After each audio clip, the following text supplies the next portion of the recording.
Қайырлы күн, құрметті студенттер. Бүгінгі дәрісіміздің тақырыбы тарихи материалдардың құрылымы және оны оқу-үйренудің тәсілдері. Қарастырылатын сұрақтарымыз: бірінші, Қазақстан тарихын оқыту әдістемесі және оның пәнаралық байланысы. Екінші мәселе, тарихты оқытудың екі түрлі әдіснамасы және оның байланысы. Материалдық әлемнің тұтастығын, оның құбылыстарының бірлігі мен қарама-қайшылығын оқушылар мектеп пәндерімен танысқан кезде бірте-бірте сезіне бастайды. Алайда бұл білімдерді синтез жасамаған жағдайда бөлек-бөлек болып қала береді. Жүйелі білімдерді қалыптастыру, дүниетанымдық идеяларды түсіну үшін пәнаралық байланыстарды орнату маңызды.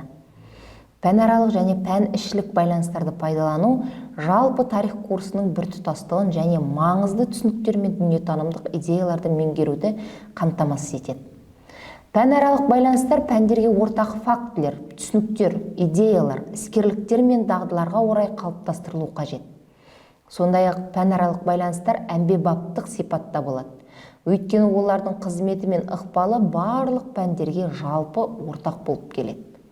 Пәнаралық байланыстарды жүзеге асырмайынша дүниетанымдық көзқарастың біртұтастығын сақтау мүмкін емес.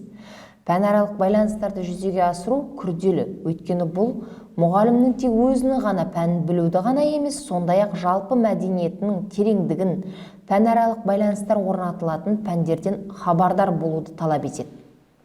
Түсініктер бойынша пәнаралық байланыс құру үшін біріншіден мазмұны мен құрылымын білу және осы түсініктің жалпы білім қатарында алатын орны қандай екендігін білу керек.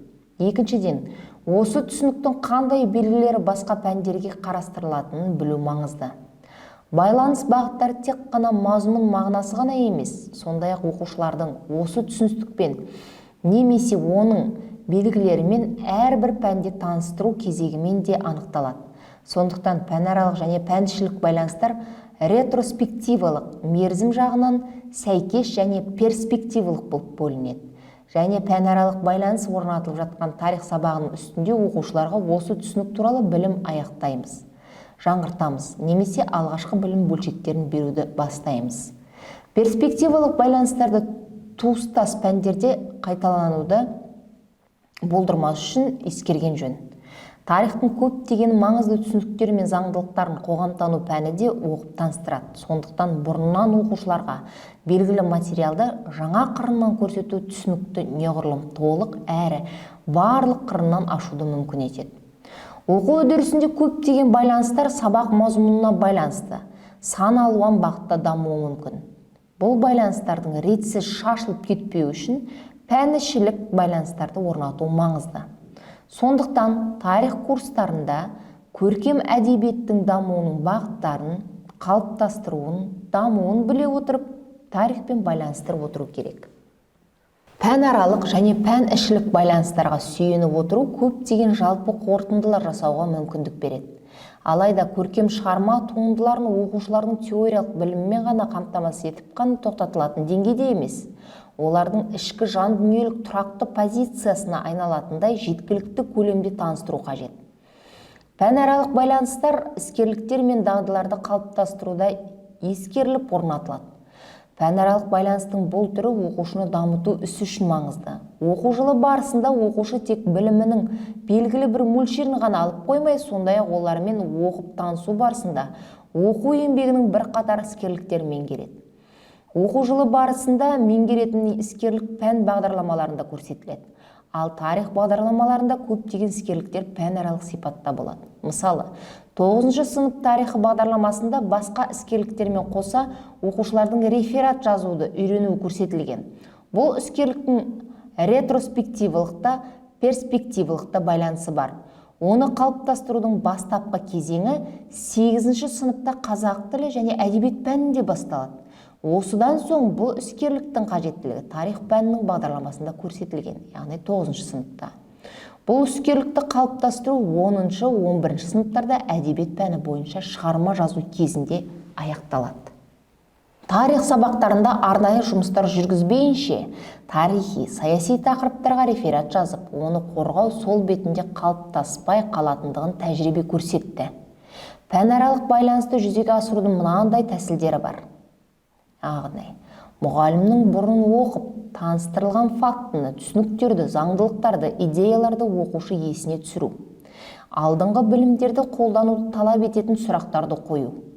Қорытынды кестелер құру. Оқушылардың басқа пәндердің деректерінің негізінде мәлімдемелер мен баяндамалар жасауы. Тарих пән сабағы үстінде басқа пәндерден жазған дәптерлерін пайдалануы және осыған ұқсас басқа да тәсілдерді қолдану жақсы нәтиже береді. Пәнаралық немесе пән ішілік байланысты оқушылардың мұғалім сауалына жауап бере отырып, өздері орнатқаны маңызды екендігі түсінікті. Бұл тәсіл оқушыға тәрбие беруші және дамытушы ықпалын жасайды. Сонымен қатар оның есте сақтау қабілетінің қаншалықты дамығандығын, логикалық тұрғыдан ойлай алуының, білім жүйесін құрастыра алуын көрсетеді. Сондықтан жеке түсіру мен білім синтездеуді немесе басқа пәндерден үйренген іскерліктерін жаңа жағдайға пайдалануды қажет ететін репродуктивті және проблемалық сұрақтар мен тапсырмаларды беру пәнаралық байланыстың басты мақсатын жүзеге асырудың маңызды әдістемелік тәсілі болып табылады. Алайда бұл тәсіл барлық сыныптардың барлық сабақтарында толық қолданылмайды. Оны пайдаланудың тиімділігі сыныптың білім және іскерлік деңгейінің дамуына тәуелді болады. Пәнаралық және пәнішілік байланыстарды жүзеге асыруда оқушыларға басқа пәндерден алынған білім мен іскерліктерді пайдалануды талап ететін тапсырмаларды орындау, немесе проблемалық сұрақтарға жауап беру үшін бұрын алынған білім мен іскерліктерді тез еске түсіруге жәрдем беретін бірқатар дидактикалық құралдар да бар. Олар оқулықтар мен құжат мәтіндерді оқу, кинофильмдерді фрагменттерін көру, мәтіндік және сандық кестелер, өнер шығармаларының репродукциялары, нұсқаулар, дәптердегі әртүрлі жазбалар. Сыныптың көпшілігі пәнаралық байланысты орната алмай жатса, немесе берілген сұраққа жауап бере алмай жатса, онда мұғалім сондай тапсырманың үлгісін көрсете отырып, оқушылардың тапсырманы орындауына қол жеткізе алады. Оқушылардың пәнаралық сипаттағы білімін пайдалана алуына дағдыландыру үшін мұндай жаттығуларды бірнеше рет жасату керек. Оның өзінде оларды бірте-бірте күрделендіріп отыру маңызды. Дамытушы оқыту оқушылардың білімін, іскерлігін, интеллектісін, ерік-жігерін, көңіл-күйін, оқуға деген ынтасын және басқа да танымдық қабілеттерін дамытып, олардың ойының дамуына ықпал етеді, көзқарасын қалыптастырады. Білімді алуды қамтамасыз етеді. Дамытушы оқытудың тиімділігі мен нәтижелігін бірқатар шарттарды сақтағанда көтеріледі. Оқушының өз қолы жете алатын, алайда бұл үшін бірқатар қиыншылықтарды жеңу керек тапсырмаларды беру әдісі. Бұл деңгей оқушының білім алу іскерлігінен бір ғана саты жоғары болуы тиіс. Оқыту оқушыға түсінікті түрде жүргізілуі тиіс. Сонда ғана бұл үдеріс оған қызықты бола алады. Тым қарапайым немесе тым қиын тапсырма олардың қызығушылығын төмендетеді. Қиын, алайда орындалуы мүмкін болатын тапсырма оқушының өз күшіне деген сенімін арттырады. Оқушылардың назарын фактілік материалға ғана емес, теориялық қорытындылар мен тұжырымдарға да аудару тарихты мектепте оқытудың тиімді әдістерінің бірі болып саналады. Материал мүмкіндік беретін жерлерде даяр қорытындыларды оқушыларға бере салудың қажеті жоқ. Оқушының өзіне фактілерді тұжырымдату арқылы қорытынды жасауға мүмкіндік беру керек. Оқыту тиімділігі мен оның шапшаңдығының арасында белгілі бір байланыс бар. Шектен тыс шапшаң қарқын оқушыларға материалды түсінуге, бекітуге және терең түсінуге мүмкіндік бермейді. Ал өте баяу, қарқындау оқушылардың қызығушылығы мен ерік күшін төмендетіп, олардың ойлау қабілетін дамуға бөгет болады. Яғни әр сыныптың өзіне сәйкес келетін оқыту шапшаңдығын дәл анықтап алу өте маңызды. Егер оқушы оқытудың мақсаттарын сезбесе, оның материалды толық меңгеруі мүмкін болмайды. Сондықтан оқушылар өз бетінше оқу іскерліктері мен машықтарына жаттығу жасауы да маңызды. Оқушылардың мұндай қызметке, іс-әрекетке даярлығы белгілі бір іскерліктер мен дағдыларды меңгеруден басталады.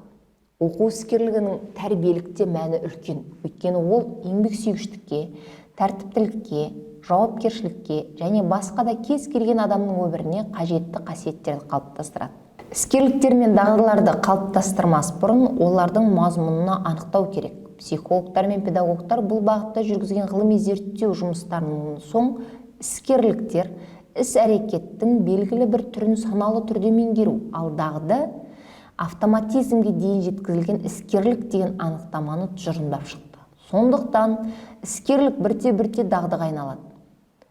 Осыған сәйкес оқу үдерісі барысында іскерлік және дағды бір мерзімде қалыптастырылады деп айта аламыз. Мысалы, мәтінді оқи алу іскерлігі және шапшаң оқу дағдысы. Іс-әрекеттен меңгерудің жоғарғы сатысы ретінде белгілі бір дағдылардың негізінде неғұрлым жалпы кең іскерліктер дами бастайды. Іскерліктер іс-әрекет тәсілі туралы білім және көп вариантты жаттығулар негізінде қалыптасады.